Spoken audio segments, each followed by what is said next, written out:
জালালাইন শরীফের একটা হাসিয়া আছে যেটাকে বলা হয় হাসিয়াতুল জামাল।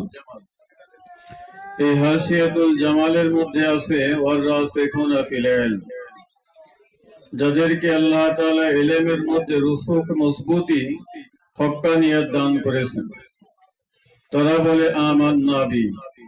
এই রাসিখ ফিল ইলম অর্থাৎ এক কথায় খাঁটি আলেম হইতে গেলে, মুহাক্কিক আলেম হইতে গেলে এই হাসিয়া জামালের মধ্যে লেখে তার মধ্যে 4টা গুণ থাকতে হবে। বলেন তো কয়টা গুণ থাকতে হবে?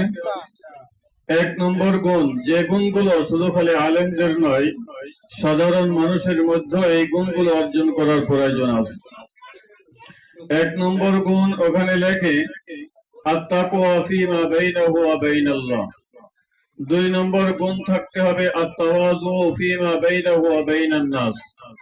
3 নম্বর গুণ থাকতে হবে আজ-যুহুদ ফীমা বাইনাহু ওয়া বাইনাদ দুনিয়া।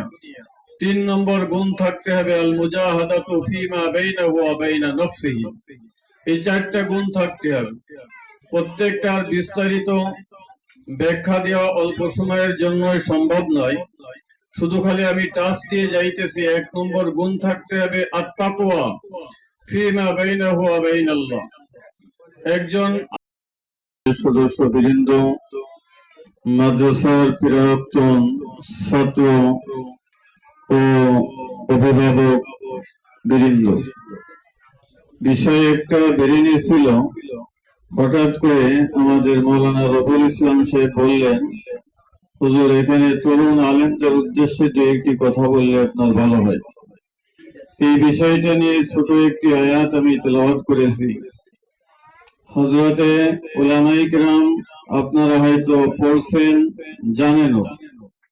জালালাইন শরীফের একটা হাসিয়া আছে যেটাকে বলা হয় হাসিয়াতুল জামাল।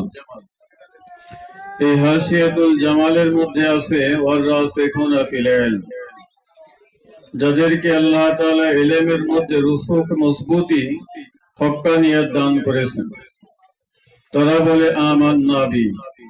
এই রাসিখ ফিল ইলম অর্থাৎ এক কথায় খাঁটি আলেম হইতে গেলে, মুহাক্কিক আলেম হইতে গেলে এই হাসিয়া জামালের মধ্যে লেখে তার মধ্যে 4টা গুণ থাকতে হবে। বলেন তো কয়টা গুণ থাকতে হবে?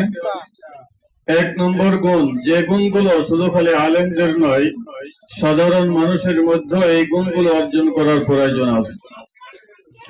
1 নম্বর গুণ ওখানে লেখে আত-তাকওয়া ফীমা বাইনাহু ওয়া বাইনাল্লাহ।